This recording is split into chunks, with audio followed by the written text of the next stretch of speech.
Behind the Counter is brought to you by Audible.com, the internet's leading provider of audiobooks with more than 100,000 downloadable titles across all types of literature. For a free audiobook of your choosing, go to audiblepodcast.com/Andrew.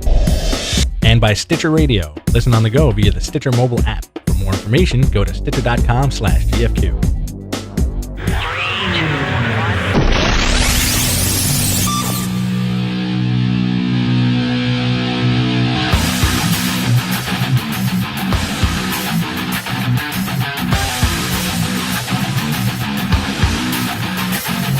What's going on, everybody? It's Thursday night. You know what that means. Behind the Counter. There is no 2 in that opening theme song, at least for this week. I'm your host, Rich Stambolian, and with me is the man who puts the bop in the bomb-shoo-bomb-bomb, Jonathan Adler. Bomb. But who puts the ram in the ram-a-lam-a-ding-dong? You do. Yeah? Yeah. All right, cool. That's on my business cards, on my resume from now on. They might think I'm an Indian guy. Can you fix my phone? I'm a little upset that they stopped using Indian guys for the Metro PCS Metro stuff. PCS commercials. They're using like Spanish dudes The now. best Indian guy involved with the phone is the Indian guy they got for all the phone bits in Portlandia. Do you remember what their names Yes. are? Ranjit and Singh. On Metro PCS? Yeah. Really? It's good, Do man. you remember this? That's good. We got a lot to talk about today. This is your weekly show about yes. This is your weekly show Busy about week. nerdy pop culture. I still haven't nailed it yet. And comic books. Mostly about comic books, but right now we're going to talk about video games. Yes. You like that. So the PS4 dropped yesterday. They announced it yesterday. They announced it. Yeah. Without ever showing the console. Without showing the console, without showing the price point. Nope. And they're saying like maybe fourth quarter 2013. No, you're gonna get this. they nailed it. They said it's Definitely fourth quarter 2013. It's coming out in 2 weeks. Yeah. It's ready. Get No, ready. they said it's going to be holiday times. And more than likely during E3, they're going to announce the Xbox as well. They should just say this is the thing you're going to kill for come Christmas time. I'm not, you know what? I get that weird thing where I watch these things and it's the most unimpressive showcase you could ever do for technology because most technology stuff is very, very boring. But this is video games, so it should be very exciting instead of like a white guy telling me like, Did you watch the thing about the what's that game that they come out with on PlayStation with the superhero? Uncharted. No, not the other one. The guy with the electric powers. No. Oh, Infamous? Infamous. So there's a new Infamous. The guy comes in talking about the guy who's creating the game. Mm-hmm. This white bald guy is talking about how he was arrested during the Occupy Wall Street stuff. And he starts talking about cameras and like the place is scary. And it was just really weird. It's like he's like, here's all the stuff the world's going at crap, and now here's a superhero game that we made. Yeah, I've been going through some shit, but here's some other shit. It's so weird. But I'm not excited about it. I mean, it's nice to see new technology, but I think the thing that's really deflating me is anytime I go into one of these, articles on Kotaku or whatever, it's just like, my PC can do stuff better. Who cares? My PC can do. Yeah, you spend $1,000 every year to upgrade your PC. Exactly. Right, Andrew? $1,000 A day. That's not wrong. A day. Yeah. He's spending $365,000 a year to upgrade one computer. Yeah, to run what? And he's still running Windows 95. To run a modded out Grand Theft Auto 4? Andrew, is it true? I heard a rumor that the studio is run on Windows 98. Is that Windows MA. It's run on the old Windows pipe screensaver. And somewhere in this place, the Lawnmower Man. I was following the PS4 stuff last night, and like one of the guys from BuzzFeed nailed it, where he was like, "This place smells like." There's a lot of guys with beards in here. I'm trying to remember what he said. Like, there's a lot of guys with beards in this room who look like they may have eaten Hamburger Helper in the last couple of days. That's it. We're rebooting the show. Sorry, I had to read the computer. But yo, man, the Hamburger Helper reference is pretty funny. Coach Dallas wants to know if there's going to be a Silent Hunter 6 game from Ubisoft. What's Silent Hunter? I don't know. I'll defer that to you because you play a lot of video games. You play more video games than I do. What's Silent Hunter? While we wait then. Let's wait. While he answers. But yeah, it's just like you see pictures of this room, and it's like every like frumpy guy who's stuck in the comic book. Yeah. New York Comic-Con press room. He's just like, when did that happening? Well, at one point, it's funny because there's one point it was like, a really serious journalist going to these things and weird, like guys who work for PC Magazine and stuff like that. Now it's just like people who are just weird bloggers, Guys like us, who's rolling out of bed for the most part. Silent Hunter was a submarine simulation game. I'm gonna say yes. It was awful. Yes. yes. I knew it sounded familiar. I was like, is it about a bad like hitman or something like that? That's a mute. It's one of those porn sites that went the way of the bygones, like Silent Hunter, like Captain Stabbin. I was never into Captain Stabbin. I thought it was funny. I watched it for the laugh. I think you liked it because of the name. It was hysterical. It's a really old dude on a boat banging chicks. I always picture Captain Howdy for some reason. Get that reference. So yeah, you have like all this, it's guys like us, guys who look like us, who just like show up at these things. I don't like how we're kind of like the face of the blogger now, which is weird. Us? Yeah, not me and you specifically, but like the beard with glasses. Yeah. You know, maybe a little extra weight on him. It's the way that the it's a very large generalization, but sometimes those generalizations are pretty right on. Yeah, you may get a skinny guy with a beard. Yeah, and no glasses. That's true. But they'll have something. There's also a lot of guys running around who look like Bobby. Like tall, like really tall versions, and like really short versions, like shorter versions. One of my teachers is exactly like that. Oh, I gotta tell you about this. This dude he's a very good teacher. Not to name names, but the dude wears every day at class. He wears a button-up shirt, tie, and a button-up shirt over that. What? Blow your mind, right? So he's wearing it like a cardigan. Like a button-up shirt, like a cardigan. Was it like a thicker button-up shirt, or just like a different? A regular button. It's like 2 layers of button-up. Two collared shirts. 2 collared shirts. That's exactly what I thought of. The first day of class, I'm looking at him like this. This man's wearing 2 collars. Because you can do a polo shirt over that, and I guess it makes more sense. Why would you do a polo shirt over a dress shirt? People do weird things like that. Do people wear that also? I think so. Ugh. I've seen that. I've actually seen that. I've never seen 2 shirts, like dress shirt with the tie sandwich. Yeah, it's great. Well, I mean, and honestly, the dude rocks it, and it does look good. It's a very good look for him. But I couldn't. I'm not thin enough to do it. This dude is like rail thin, and definitely looks like he lives in Brooklyn somewhere. Hey, hey bro, he's got like this. Do you want to come? You want to come and check out that cool show at the abandoned factory, the abandoned warehouse next to the brewery? It's gonna be a guy throwing glass at a wall, 20 minutes. I don't know. It's a good look. Anyway. My brother actually said in the chat room, he was like, in case one gets stained. It's a good idea. I mean, but that's fat guy mentality. Like I'm gonna wear. This guy is definitely having like very clean food during the course of the day. Probably not eating at all. Maybe he's just like really cold and is like nobody will notice this. I think this is definitely something that he brought. The tie keeps his sternum warm. His sternum's very cold. Oh, come on, man. We're going out to the abandoned hula hoop factory in Brooklyn. And, my buddy's ska band's playing. They're all 14. It's really cool. They're all 14 and they squeeze cats for 20 minutes. And this is the New York. This is the New York we live in right now. Welcome to New York. I feel like with the weird like if you go out, like you can see so much like weird stuff at night, and like especially if you go to like Brooklyn, lots of marshmallows. And like parts of the Bronx now, and even parts of Queens, where I feel like we're starting to turn, we're turning, like New York culture is turning into Japanese culture, where like we're gonna be able to buy like weird stuff out of vending machines in like Williamsburg at some point. Yeah, like used cigars. Yeah, like a cool guy smoked a cigar once and he left it here. I got $5. What can I buy? Pack of used cigars. Should I get a 6er of PBR or should I just get this box of used cigars, bro? Vintage. I heard Truman Capote sniffed one of them. Hey, listen, Truman Capote, as much as I know about him, was not a cigar sniffer. Okay. He was a lot of things, not a cigar sniffer. Metaphorically, maybe. That's not right. But we have, what do we got for comic news this week? Really nothing, something.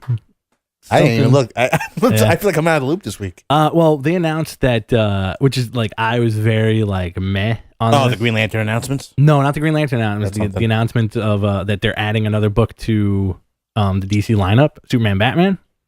But they announced the book before they announced the creative team, and really, everybody breathed like a collective sigh when they found out who the creative team was. You ready for this? Yeah. Artist Jay Lee, writer Greg Pak. All right. Yeah. Which book is this? Superman, Batman. They're reigniting it. Oh, that's stupid. Why don't they just call it World's Finest? Huh? Why don't they call it World's Finest? Because they already have one, right? Yeah, but that's unnecessary. Is there anyone reading Nah. that stuff? I think that's one of the big things that we wanted to talk about this week is about how Oh yeah, like the DC stuff. Like we always rag on DC, but like I feel like it's a lot for good measure. Let me explain why we talk about DC every week. Is that comic books come out every week, and we get a good, beautiful stack of stuff that we want to talk about, and Marvel continues to deliver, Image continues to deliver, then Dark Horse, all of the companies, and then DC is just a mountain of disappointment. Yeah. And also, here before we talk about the DC, like how disappointed we are in DC, there was a Bob Harris and who's it? Bobby Chase do a weekly column on CBR where they talk about the readers submit questions, and Axel Alonso did the same thing for Marvel, and Joe Quesada did it years ago. Where they talk about like a State of the Union and ask what's coming down the pipe and blah blah blah. But I read the last one, and they don't answer a damn question. It's like, oh, maybe it'll happen. I'm being coy. It's a possibility. Awful. Bob Harris, one of the first people, should be up against the wall and shot. You think so? He's awful. Naming names, huh? Guys are poison. Bobby Chase too. Last week was Kevin Smith and Brock Lesnar. This week I got a hit list, man. Your comic book, we can do an episode on your comic book hit list. Oh, I'd love to. Like a major negative zone with you. Just like I want like just red, like a red light on you, just to make you look like angry shit. We could do this. Yeah, Andrew likes this. You know what I hate? You know what I hate? You know what really grinds my gears? But I want Bob Harris. I want it to be shot from the side of your face, so you just see like an angry profile. I'll smoke a cigarette on air too. I'll be like Morton Downey. Well, yeah, more 80s. It's really strange. And this week I was excited for. There are some DC books I look forward to. To be honest, like the Batman stuff, Green Lantern, Flash, Wonder Woman. Like your kind of heavy hitting books. Batwoman was a big book this week too. I'm so behind on Batwoman. Big book. And this week you had Justice League America #1 come out, and I thought it was cool that they did each little profile on them. They did each variant was a state flag. Oh yeah. So like I sent one picture to Andrew. It's like the New York state flag. Which is, didn't they do that for other countries also? I don't know. For Justice League, I think it was like an Iraq flag or something like that at one point. It's so they did they did all the states, and then they had like the major one, which was the United States. I thought it was really cool, and like, yeah, it gave you a sense of like, all right, this is a big book coming down the pike. It's like the stuff that you feel as a fan that's synonymous with the JLA stuff. It's like like your big 7, but this book you have like a weird 7. It's a very weird team. Green Lantern, which is the new Baz, the new Green Lantern. Awesome. I'm fine with Hawkman. I love that character for some reason. Me too. He's been around for a small amount of time, but they've done a good job of making him a really interesting character. Costume grew on me. Costume's awesome. He's. You know what he looks like? He looks like one of the bad guys from The Authority. Okay, yeah. The Marvel dudes. Yes. Yeah. He's the Kyle Rayner that never was, I feel. Yes. Yeah. Hawkman, and they did away with his weird like mutant symbiote stuff in this, I think, where like he now just uses like a mace or whatever. Yeah. Back to basics. Yeah, so you kind of have like a revitalization of Hawkman because Savage Hawkman got canceled, right? Yeah. You have Vibe back in Geoff John's hands. Yeah, where it should be. Vibe, who has fodder. I don't know if he's cannon, but I feel like they're gonna do something big with him in this book. Well, when they introduce Vibe, like they show that he's like a very localized, urban hero, where he's like basically saving somebody from a deli or whatever. Yeah. And then this next thing that's don't eat that sandwich, brah. Steve Trevor goes like, I don't want to watch this kid die. I'm like, oh, we're gonna watch that kid die. Yeah. Green Arrow. Yeah.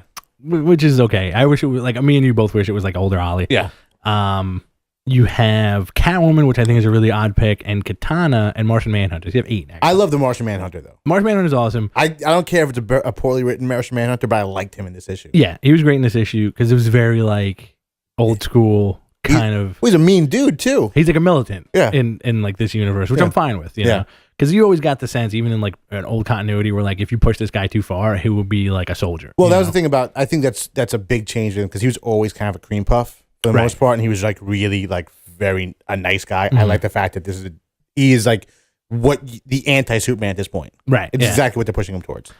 Which is fine. And the Catwoman stuff I think is really weird. So weird. I don't don't see why they should put her on the team at all. Well, we should explain why they do what they're doing with the setup, how they're up against each other. Right. Yeah. That was the reveal at the end of the book where like Amanda Waller is talking to Steve Trevor saying like, we're going to put this team together. And he's saying like, fine, we're going to do like good deeds around the country. But when it comes down to it, we're basically in place to take on the Justice League. And then they show like this graphic of them, like who everybody's fighting, like the head to head. And it's our Superman, Martian Manhunter. Yeah, absolutely. This is awesome. Flash and Vibe. Okay, cool. You know, like it will vibrate. Right. Yeah. The rookie kid versus the seasoned speedster. Yeah. This is awesome. And then I can't really, who's Green Lantern versus Green Lantern? Yeah. Obviously. Who else is on that team? Aquaman versus Hawkman? Yes. Because they had like the power. Yeah. One air, one Yeah. sea, I guess. Cancel each other out. Cyborg? I think it was Katana. Which I don't get. And the weirdest thing was Batman and Catwoman. Yeah. Like, this is who you're going to send after Batman. Because they know each other? I think it's like she can give him a boner. Well, they know each other and she's hot. So, you know, there's that thing. Yeah. I get a bad boner. Did you see, on a quick tangent, did you see that Funny or Die video with Batman getting stabbed? No. And it's pretty funny. I think everybody should check it out. It's Funny or Die. It's like, it's a scene where like Batman can't stop talking about sex, where he gets stabbed by Talia al Ghul. It's good stuff. But it's weird. It's a weird like team, and the book, like I really wanted to like the book a lot. I think you could choose other people if you really building a team that was built around going after Justice League. Right. Or if they ever fall apart, this is the guys that we're going to need to go to take them down. Exactly. I would not, if I was, you know, two of the big brains in the military, Amanda Waller and Steve Trevor, I would not pick a thief and a woman who talks to her sword. Yeah. Just me. Why do you think they're pushing Katana so hard down your throat? I have no idea. She has her own book now, right? Mm-hmm. She was in the Birds of Prey before this, and now she's in JLA. Right. I have no idea why they're pushing her. They were pushing her strangely before this, even before the reboot in Outsiders. Yeah. I never got her. See, I always like Katana. I like the Batman and the Outsiders costume with like the yellow and the rising sun. Like, I thought that was cool. She was always a great secondary character. I like her costume now. But like they're really putting like a big emphasis on like trying to cement her as like a heavy hitter. And it's like the thing about DC, when they do that, it always falls flat. Like no matter what era you're talking about, whenever they have that extra guy, it's like having like Resurrection Man on the team. Well, they don't do it. Yeah. Well, they don't do it organically. You know, like to create a character to have focus, you know, and get the spotlight that they should. Mm-hmm. You need to like, you know, build some groundwork. Usually in a team book, which is fine. Like that's usually where you get more attention. Right. Show dynamics, show how they are with other people and anything like that. You don't just throw them like, okay, you're on a team and now you have your own book at this point. It's always very, very forced with the way that DC does it. Right. They really like this is who you should be liking. Mm-hmm. Like there's no demand for a Phantom Stranger book, but we got one. Right. Yeah. You're absolutely right. Like they'll say like this, it's a book. Well, and also the argument is, from what I read from wonderful Bob Harris, was that what they're trying to do with the New 52 is expose us to parts of DC that we never would before. Because, So, you know, where we went to places where, you know, you always had your big seven and those are the guys who got their own books and everything like that, aside from Mario Man. But they're exposing like the weirdest parts of the universe that no one has ever demanded. Like, you know, Secret Six was an incredible book with a bunch of great characters that have never been really in the book by itself, and it died off. It died died on the vine, and you know that's a demand. That's an easy. You know, you're filling the Gail Simone you know card with this. I don't know anyone who's like, you know what I really would love to see right now. I would love to see Amethyst. I would love to see Katana and Vibe. Oh boy, Phantom Stranger does it for me. Yeah, like I understand. Like it's fun to like go in these other places, but there's also a lot of books that you could throw into that too. Like you don't need the extra Green Lantern book. No, I think you don't need Red Lanterns. You can cut down on the one Batman title maybe. That's not like 5 or 6. But they're all doing well. Yeah. It's interesting in a weird kind of car kind of way. As I was telling you before, it doesn't hold weight for me. It still seems like, you know what, like these are comic books meant to promote a toy line that doesn't exist. Yeah. Where it's like you're mashing stuff up and like you're kind of like taking it with a grain of salt and saying like, oh, this is kind of glitchy. It's kind of neat. What's going to happen? You know, like my brother in the chat room just said like, oh, maybe Batman put her in the spy, which is cool, you know, but why Catwoman? You know, like why not Dick Grayson or like Red Hood? Especially Red Hood.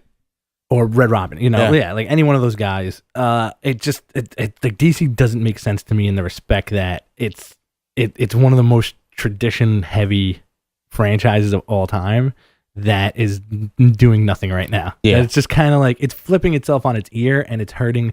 I don't know anybody who's really clamoring for DC books. Like I'll read them, but I don't like I'll go on the forums, I'll go on like the boards, and nobody's saying like, yo man, Amethyst is the hot book right now, or like, yo man, Phantom Stranger, or like Resurrection Man, why'd they cancel you, bro? Nobody's doing There's that. no heart in it. There's no heart behind the actual, company wide whatever. And again, we don't know what's going on, and it's only speculation at this point. And it has a lot to do with the NDAs, I think. Like, it's like if you try to talk to somebody, they'll stonewall you and say, like, I really can't talk about it. I can't tell you what goes on behind the scenes. I think they're going to start easing up on that a bit now, because apparently they had this big, summit with DC, and apparently the DO apologized for all the editorial decisions they've done.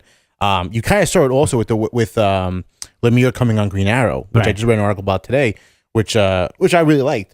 But how he basically did a scorched earth approach to coming on, where he killed off this other character, this Naomi character, and the head of Queen Industries, and it's like started from scratch. So I think you might be seeing more of that. It's like, you know what, we're gonna try and just fix our mistakes by just burning everything to the ground. Yeah. But not admitting that we're doing it, and very, very slowly returning to the norm of DC. And also, I don't agree with their business model of they're always gonna have 52 books on the shelf. Right. Because that's a waste. I mean, throw a miniseries in there. Like, if you want to really get us into a vibe, give us a 4-issue miniseries with a high caliber writer behind it, and sell it. Sell us the story. That's what a miniseries is there for. But I mean, like that's like you said, like that's always been DC's thing, where it's like, here he is, and that's it. Like take it for what it's worth. We're introducing this new character. You're gonna like it, and then they'll go away. And like how many times have we seen that happen? Where like you'll have somebody who shows up and you're kind of like, and they'll just disappear. They'll get written out, and then they'll show up somewhere in like a panel. Like, I forgot the name of that book, with the monkey detective and Shadow Pact. Like a book like that was phenomenal because you had like these weird characters that nobody really knew what to do with, and Bill Willingham made it work. You had Secret Six, and that was like a good mentality to have running a company, saying like, we have a ton of characters out there. Let's write good stories with them and just put them on teams. Well, the most exciting thing about the most exciting thing about that JLA issue, not the JLA number 1, the number 17, was the fact that at the very last page, you see like the spread of the supervillains.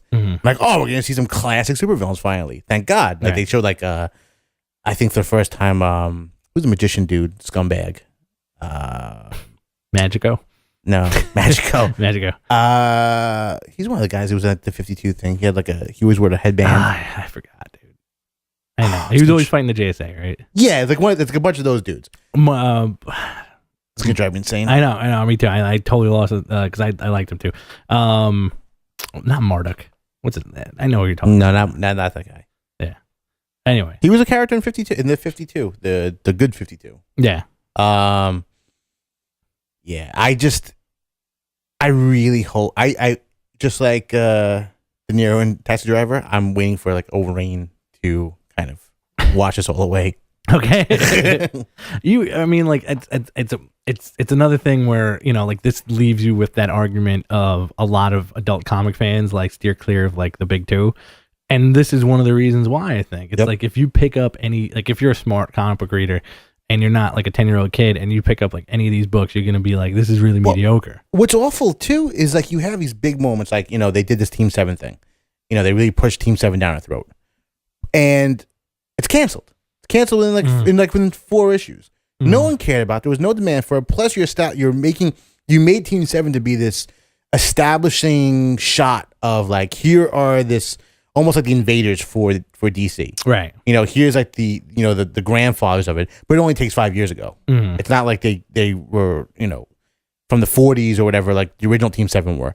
So you have this element you've thrown up there. In the new history of DC that is just gone now. Yeah. It's like, that's a waste of friggin' time. It's a waste of money. It's a waste of retailers' time. It's a waste of talent. So a complete waste of talent. There's some good, like I think Justin Jordan was writing that, who does a really good job for Image. And And like that's just sullying their name over and over again. Like you're getting on a book that's being controlled purely by like this an editor or a guy behind Warner Brothers or DC says like, you know what, I have an idea. You know what's really good? Team 7. You know what we need now? More Stormwatch. Wildstorm. Well, that's Jim. You can tell that this is all Jim Lee's influence on this. Not the guy I would have picked, to be honest. But where's John's influence on this? Like the dude is completely early Silver Age.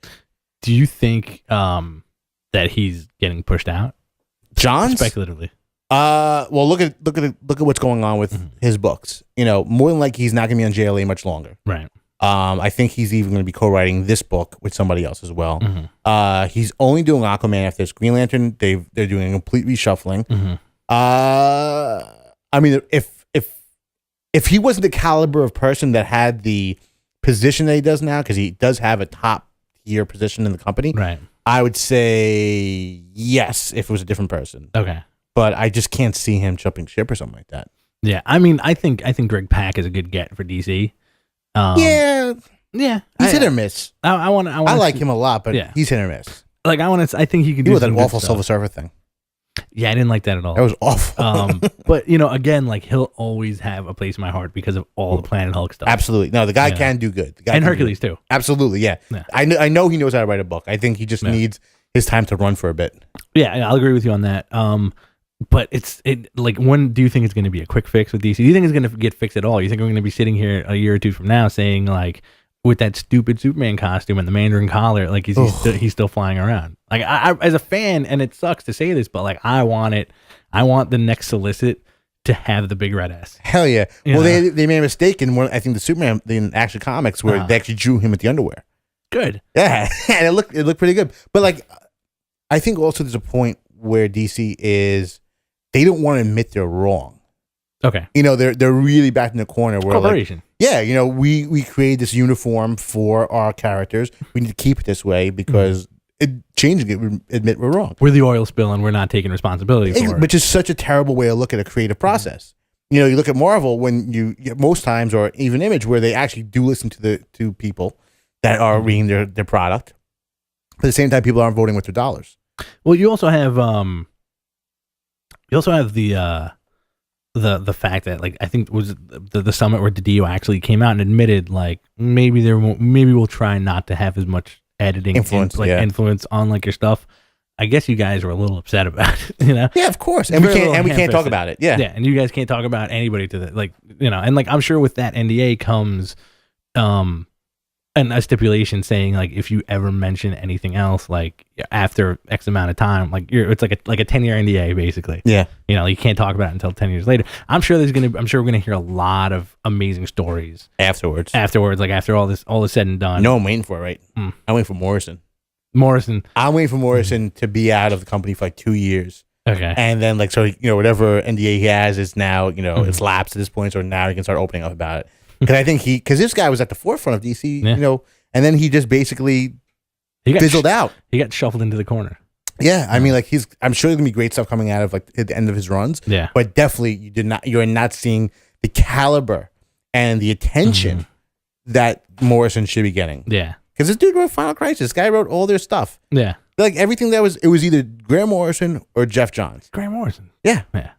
This is your Alan Moore. Exactly. It's strange. It's strange. Like being like a fan of comics and like not really like trying to take a shit on something. Yeah. You know, you end up, you know, like you toe the line.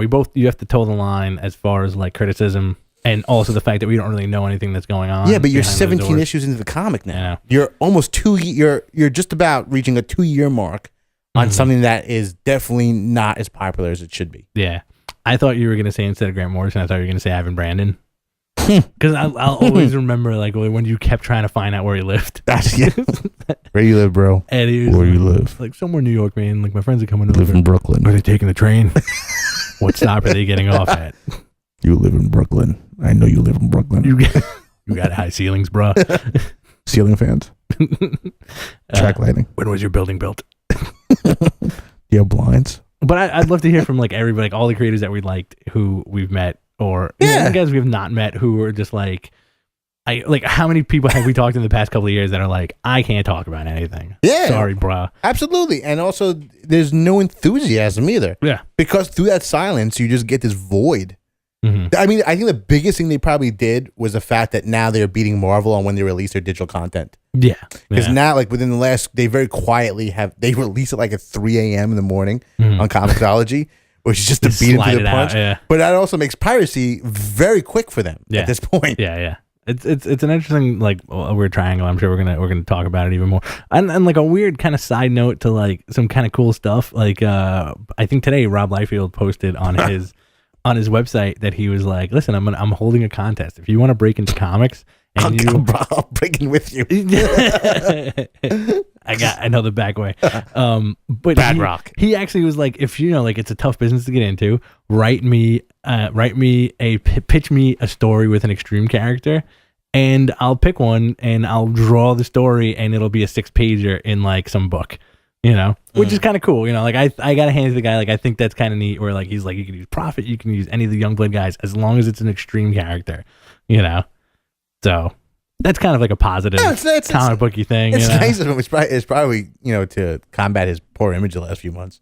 Whatever. Yeah, I had a big like. I was like, you're okay. He'll never be okay in my book. He'll always be Bugle Boy for me. Okay. You're okay, Rob. Screw that guy. Guy's never had a good idea. That's a pretty good idea. What good idea? That the helping the sure the helping people is a great idea. I think creatively. I think Die Hard the Robot was pretty cool. He was awesome. You know what? I'll stand by that. Die Hard looked amazing. He did, yeah. Especially when they had floppy like, mask, the Cobra Commander mask. Yeah. But like any other like, I think the biggest surprise about Die Hard, not that he's a robot, that he was Captain America in that world. Yeah. Which is like so weird. Yeah, and he had the shield too. Yeah, and he was red, white, and blue, and he had those weird like arm worms that went into his armpit. I used to always draw the arm worms. That was a big thing. That was the second coming of the pouches. Like pouches, and then like the arm worms. Everyone had arm worms. I mean like, and also I think and this thing and like the Colossus metal. Oh yeah. That's how you know like stuff is metal. Half exposed though, not like a full sleeve of it, just like on the bicep. Yeah, sick. No sense. I guess you design clothing. See, this is the thing that I was gonna segue into before. Also, is that like the way Image started is the way DC should have done the relaunch. Instead of doing 52 new books, 7 books, 7 main characters. I would have loved that. And then double sized. And then expand it from there. And then like around issue 7 or issue 5 for each book, you get your New Guardians book, you get your Red Lanterns book, you get your extra Batman book, you get your extra Superman book, and just like double it from there. You know, introduce these characters first. Like it's a very good idea. You know, like you had, because like look where it got Image for the most part, where like you had Spawn, Shadowhawk, Youngblood, Wetworks, Wildcats, and was there one more? Wetworks, Wildcats, Spawn, Shadowcat, Backlash, or whatever. No, but then I think you got him. So you had like 5, right? Max, yeah. Which was always like the weird stepchild. Yeah, it is. Like it was awesome. It was like one of the best books on the shelf. It probably was the best book at the time. But you know, from the Youngblood universe, it spawned all these characters and Brigade and books. Bloodstrike, Prophet.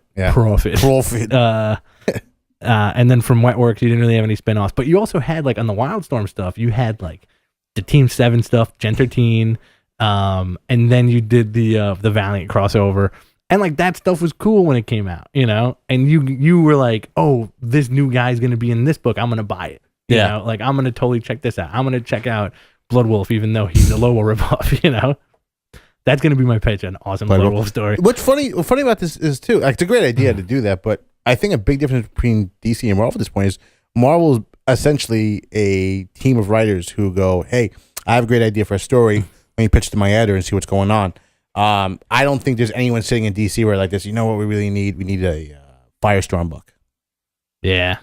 Like, do you think Gail Simone or whatever was the one that said, like, I need to write a Firestorm book? I mean, like, it just seems like you looked at the guy looked at the charts. Yeah, he looked at who's who. And was who? He actually whipped out like 1989 who's who. He looked at the charts of like marketability and like what kids would like probably at some point, or what would sell and what would pop on the shelf. Firestorm definitely pops on the shelf. He's a guy with a flaming head. He's orange and red. Yeah. You know? And like, who do we get to write it? I get the chick to do it. You know, like, who do we get to write this? Like, the worst. Let's get this. Gail guy to do Simone's it. been writing dirty fiction for the last like Yeah. 10 years. Let me get a guy who is another guy. Yeah. And then you had what was the book that Iron Brandon was on? The The Men of War. Yeah, Men of War. Yeah. Which was like an odd pick. to begin Blackhawks. with. Blackhawks was weird. What else got canceled? Hawkman. Hawkman. Which is a shame too. Birds of Prey without Gail Simone, Yeah. which is probably gonna get axed eventually. Too. Resurrection Man. Resurrection Man, which is on paper it sounds great. Like that's an idea where I was actually, you know what, awesome. But I think it's mostly to give Abnett Lanning a job. Yeah. The original Resurrection Man I really dug. No, I really it's just, but also the book felt exactly like it did back then, and it's very dated. Yeah. You know, you're fighting like two girls with bikinis on with machine guns. 90s. Yeah. Dial H. I think was and Dial H is getting a lot of attention, but I can't stand that book. I think that was canceled too, right? Probably. Am I wrong? Maybe not. I don't think so. Amethyst may have been canceled. Amethyst is getting canceled. Yeah. Phantom Stranger's not getting canceled. Surprisingly, Okay. I don't know anyone doing any type of promotion for that book. If the editor was not, if the boss was not writing that book, you know, then Dio writes that book, right? Yeah. So, and he did the same thing last time too. Mm-hmm. When before the 52, he was writing a book that was completely, utterly awful. OMAC. Thank you. Mm-hmm. Yeah, which is completely awful. Yeah. What was that book that I just heard the other day that Keith Giffen and Scott Collins is writing something together, where we just read? Are they doing a Green Lantern book? I think you're right. Oh, Larfleeze. Yeah, Larfleeze. Yeah, that's awesome. I saw one comment actually on our Facebook page. It was like, why a Larfleeze book? Why not? Yeah, like I love Larfleeze. I think they're doing. You know, they have that Threshold book out now. Mm-hmm. See that thing with like, you know, it's another Keith Giffen type book. Yeah. I think they're gonna do a rotating thing, which is like space characters, because capitalize on the Guardians of the Galaxy stuff. Now, what happened with that Trinity stuff that they were supposed to do? Yo, it's supposed to be happening right now, but it's not. No, like I think it's supposed to officially start in March. But I read solicits like I'm reading, you know, stock charts. You know, I'm planning for the future. I'm analyzing and like, what are they doing here? Like, let me look at this cover and anything. I don't remember seeing anything for the Trinity War. I know there's an action figure coming out for Pandora, right? But I don't know anything about what this is going to entitle, what books it's going to be in, if I should care or not. I don't think I should care. Nah, I'm going to be reading it because I'm going to be reading GLA, right? But. Listen, GLA is a bad book. This is the things. These are the problems we get sucked into being a comic fan. That was the other thing also I wanted to talk about with JLA. To go back to that, I think we've talked about to some degree the very diplomatic Batman. Oh, like nice guy Batman? Yeah, it's awful. I don't think Geoff Johns like Batman. He's never written a Batman book head on, and most times than not, he writes him either as too much of being a dick or just being this like very diplomatic dude. Like, he didn't get punched out by like Green Arrow and Green Lantern at one point. Yeah. All this stuff. Yeah, you're right. I think Geoff Johns has like a weird thing for Batman where like he'll always write him as the guy who's like, but that's fine. Like when he shows up like that, you know. But in an entire book, he's kind of like. Batman in JLA should always be the guy who is completely skeptical, that is saying like, you know what, why don't we not do this, or like, you know, I don't trust him, right, and making some plan to like kill all the Justice League if they all go crazy. He shouldn't be the guy who is like, when Aquaman's saying like, I just murdered my entire, you know, like murdered my brother or whatever, or done all this bad stuff, and like, this is all my fault. Like, just don't worry about it, bro. You want to cry about it? You cry about it? Come on, you know, you're part of Justice League. We're family here, guys. Cry on me, I'm Bruce. Yeah, that's not bad. You don't want Bruce. You don't want Bruce. You don't want the The only time he should be like that is when he's with the family. Yes. Yeah. Like they absolutely. You know, since Grant Morrison brought back Batman and he did like, you know, the Damian and all that stuff, he's made it more, you know, caring anything. But aside from that, Batman should be all business. Yeah. 24/7. I want on a little side note, I want my moment in the Bad Family books where like the last page is him sobbing, and then Alfred's like, "What's wrong?" And like he turns. Someone hands him someone played invitation to Justice League. The last page is tears streaming down his eyes, and he only says, "I don't know how to be a dad." Like, I want that. But when his son dies, it's gonna be a big moment. My god! And the JLA stuff, like you're exactly right. I want my JLA Batman. He's hiding in the air vent, watching. Yeah. Like he's 10 feet in the wall. No, he's building a satellite to watch the entire world with killer robots inside of it. Beautiful, such great stuff, man. I know. He's a character which, like, I don't know. You have to be a complete idiot to like not get Batman at this point because you've read so much Batman. And I think that there's a universal love for a certain type of Batman. Like Superman is Superman and Batman is Batman. At this point, those two can really switch costumes in JLA and just be the same dude. There is no difference in their character whatsoever. They're always the opposite of the same coin, but now it's like they're the same coin. And Superman is awful in that book. And what is up with those awful back page 52 channel thing they're doing? I don't even. Did you see this thing? Yeah. It's Cat Grant. Well, it's promoting the new book because they're getting their own book, right? No, this is it. This is the thing. Every week you get like instead of a bullpen notice, you're getting like the Ambush Bug, Cat Grant, the sports guy, and the Calendar Man, which I kind of like. Talk about what's coming up in DC. You also the new Constantine book we're getting. I'm excited just to read the last issue of Hellblazer. The Hellblazer 300. Which did it come out the other day or not? Yeah. I missed it. I totally missed it. Yeah. Should have gotten it. What was your favorite book this week, John? Good question. It's a toss-up. I think it probably is Green Lantern or Avengers. I really loved Avengers. All right. Well, since we're talking about DC, let's go into Green Lantern 17 right now. Book rocked. I really enjoyed it. I also liked how the prelude in the book was them seeing the like with Kronos and the Lantern, seeing like seen that scene so many times. The universe hand come out, and they're like, "Oh, it's happening! It's creating!" And it's friggin' Volthoom. Yeah, it's not it's not Alex Luthor. I was like, they're gonna fix 52 right now. That's what I thought. They're creating their out for this. Nope. No, but I do think the Green Lantern universe will be the out this time around. Well, Volthoom is a really interesting character. I don't think any white man's going to be called Volthoom. No. Wearing an American spaceman suit. Yeah. But, I mean, the backstory with Volthoom is that he is originally an old monk who was insane, who powered the ring of the Counter-Earth, the Earth 2 Green Lantern. Right. Which is insane that they're even writing this into it. Yeah, but Geoff Johns has an incredible ability to find the weirdest section of the universe and write on it. Why is he not doing this all the time? Like the lore. Absolutely, yeah. It's clear that the guy is in love with Green Lantern universe, which is like, you have your own universe in a DC universe where it's like, I can do anything in outer space. Yeah. And the book rocked. I mean, like, listen, Monk, every week, that guy kills it. Nobody can hear you scream in outer space, but everybody can watch your dreams. That's what he has probably on like his desk. No tears, only dreams now. So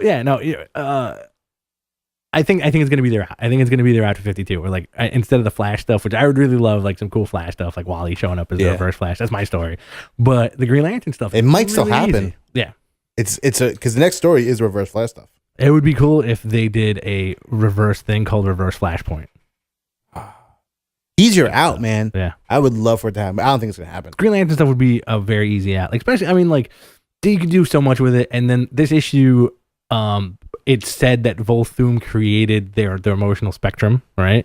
That he basically created the entities. Yeah. So whatever this dude, because we still really don't know anything about him. That we just know that he showed up at the creation of the universe, obviously from a different time, right, or a different universe or whatever. And he became this all powerful dude who's completely in touch with the entire spectrum of the universe. Right. But most of the issue dealt with the idea that the Guardians have always sucked at the job. Yeah.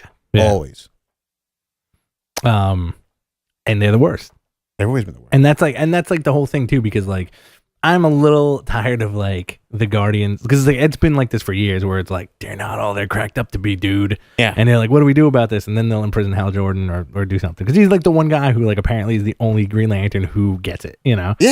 I mean, Kilowog used to break his balls about this. Yeah. In this issue, what's the dude's name that is like the Sarlacc, whatever his name is? Salac. Yeah. That dude has been screwed over 1,000 times over, but he always still, sticks up for his duty. He's a company man. Yeah. But in this issue, you got that panel between Baz and Black Hand. Yeah. Where Baz turns into Abin Sur. That was weird. Yeah. And Black Hand turns into like regular whatever his real name, John Hand or something like that. John Hand. And I was just like, whoa, where's this going? And then like, I have no idea. They zap back, and then all of a sudden, Baz is sucked into Abin Sur's ring with Sinestro and Hal Jordan, and he's like, "You're not the guy who's gonna come and get us, right? You're an idiot. You're stuck in here with us. We're trying to get out of here." Where do you think they're going with that? That's a good point. I don't know where they're going with that Avengers stuff. I think they're gonna bring Avengers back. They always tease it. Or he's gonna come back He's in a Christ figure. Yeah, or like he's gonna come back and be the actual guy who gets rid of the Guardians. He should be the Guardians. Yeah, like maybe it's gonna end up being Avatar, but it's such an interesting read where like I really want to know where it goes. And like this book, like we've talked about this book every single month that it's come out, and it's been really top notch since they're like 17 issues in, and like it's been really really good. And it's a book that that I was very hesitant about because I was really growing tired of just the Howard Jordan, seeing like the first issue I hated. I absolutely hated the first issue of Green Lantern. And I was a big fan of Green Lantern before that, but by the time that we're at now, we're pretty much the same place we were when we were in the regular universe. Right? Yeah. See, that's like an interesting thing because like you're apart from like another fix I would say for DC is you don't even have to have a big story. You can just have your guys show up, right? Like your traditional dudes show up and say like, we're visiting this other universe. Like this is part of the multiverse. This is like Earth 52. Yeah. And that could be it. Like you guys are like really weird, but we're here now. Yeah. We're going to keep Green Lantern. Yeah. Well, like even like the that was the other girl who's on the only one on JLA, Stargirl. Yeah. And like, I feel like she's the opportunity to create the JSA in the regular universe because she doesn't make sense. Right. If she's not a legacy character. Right. So without the JSA, she doesn't like, she's another girl. She's another girl, yeah. So I feel like they very well could do something with like the JSA and stuff like that and bring back the little characters. Just have them show up. You're right. Like just, one day, just like, here's Catman. Like slowly show up and just like, here's Wildcat. Like we've been the Brownstone the whole time. Yeah. And that's it, like it's a good fix. Like it's an easy fix. And it's also like, they do it all the time. Yeah.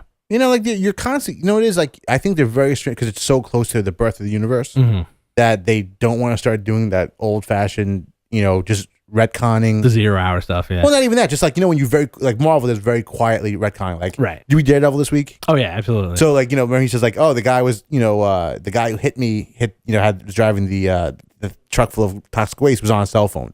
Right. Yeah. So like that immediately pops in my head. Like the Iron Man, going from, Korea. We went from Korea. Vietnam. I think it was always Korea. Yeah? Yeah, I'm almost positive it was Korea. But then they went to Afghanistan at this point. So you could do stuff like that and just keep on moving that bar around. And no one's going to care. And never touch the Cap history. It'll always be World War II. Always have to be. And it'll always be here for 10 years. That's a cool book too. Yeah. Cap number 4? Cap number 4 was oddly my first read this week. Avengers was my first read. Cap because of that crazy cover with like it looked like Big Barda. Yeah, that's a good. I was thinking the same thing. These very new gods. And I was like, oh, I'm gonna read this. What happened? And it's such a crazy ass story. But Avengers, we got to talk about that. I think ahead of Cap. Hit me with some Avengers. Great issue. I this is one of those issues where it's like, don't get mad at it because it's part of the bigger picture. Yeah, because it was like nothing really happened. It was like a filler issue, but you got a lot of meat and storytelling in this issue. The fact that Tony Stark was wrong about Black Veil. Also the fact that I was too lazy to go back and read and translate the screw that, the runes. Because Hickman put the thing at the back of the book where it's like A is this, B is this, C is this. I created my own language. I appreciate it. Like you should really be impressed by the fact that I did this for you as a fan, and I looked at it and was like, maybe it's gonna be online tomorrow. It was already. It was on day of. It was on Bleeding Cool. So you have like Black Veil and his real name Night Mask. Yeah. Not Adam Warlock. Not Miracle Man. Not Miracle Man. Yeah. Very disappointed about that. So, but Miracle Man is the father, and it never shows up to my birthday party. Maybe next time. And like the funny thing also is that Spidey also still eating. Stole the book. Stole the book. Still eating in this book, and except it's not him. Both like it's Doc Ock Spidey. He's eating. Still eating. And he like. That also makes me think like, are Cannonball and Sunspot like an item? Listen, they're one of my favorite parts of the books because I like where they're writing them. Like these are these guys. Like I've read New Mutants like nonstop since the 80s. I've been reading New Mutants, no matter what incarnation. They are the two very incredibly fleshed out dudes who are very much men who date women. but they've scaled them back into being like two dumbasses, Right, Like two dumb Butch Cassidy Sundance Kid. But I love it. I love the explanation of like he's like, listen, he's on a special diet, and like kind of was like, listen, I don't want to get like ripped but not big, so I'm just eating this stuff. They're total bros. Yeah, and Spidey's I just love like, I like how Doc Ock Spidey went up to Tony Stark. He's like, get these miscreants out of here. And he's like, stop eating their food, Spider-Man. Did they have his name on it? Possibly. I'm out, losers.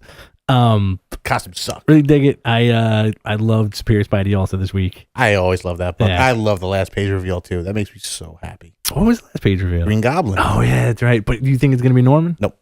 Who's it gonna be? Harry. Yeah. Harry's back. All right, he's back. We got 3 minutes. What other books did you read this week that were awesome? What book did I read? Daredevil. Yeah, that was Great. awesome. Very sad.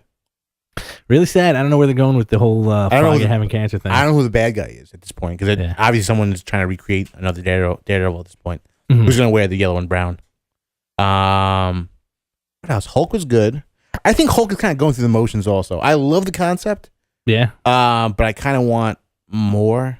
I see. I really like this issue. I thought it was a really strong issue because you put him in a place that you haven't seen him in before. And I thought, because going by the cover, I was like, "Ooh, it's gonna be Abomination." Yeah, but they flip it on you, and it's friggin' a Tuma. Yeah, you know? which I always appreciate Tuma. Yeah, and he's like, they're like, "Oh, Earthers, you send your gorilla after me." What's your word, gorilla? He calls him a gorilla, and then like he gets sucked down by like an octopus. Yeah, I hate climaxes like that though. Why? Because the Hulk's gonna get out of it. What if he dies? Issue number 5. The thing about Hulk is you can never have a real like him in danger climax because he's always gonna get out. He's the Hulk, especially after in the last few years. It's like Superman. Yeah. Especially in the last couple of years, where like any Hulk stuff, it's like he'll live through everything. Especially because he was born in an atomic blast. Yeah. So where else are you gonna go from that? Yeah, that's your birth. Yeah, exactly. And then like like in World War Hulk, like he was so mad that he was like the strongest thing in like ever. Yeah.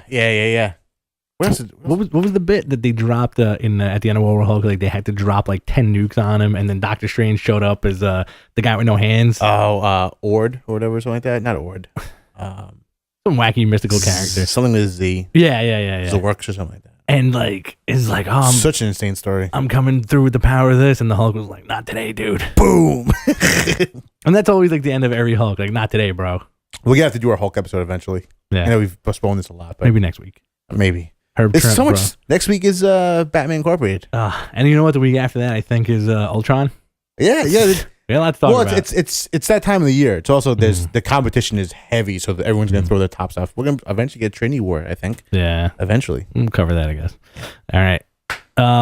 This has been another episode of Behind the Counter. I'm your host, Rich Stambolian. I'm Kelvin Suiso. Yeah. Where's that from? Me. All right.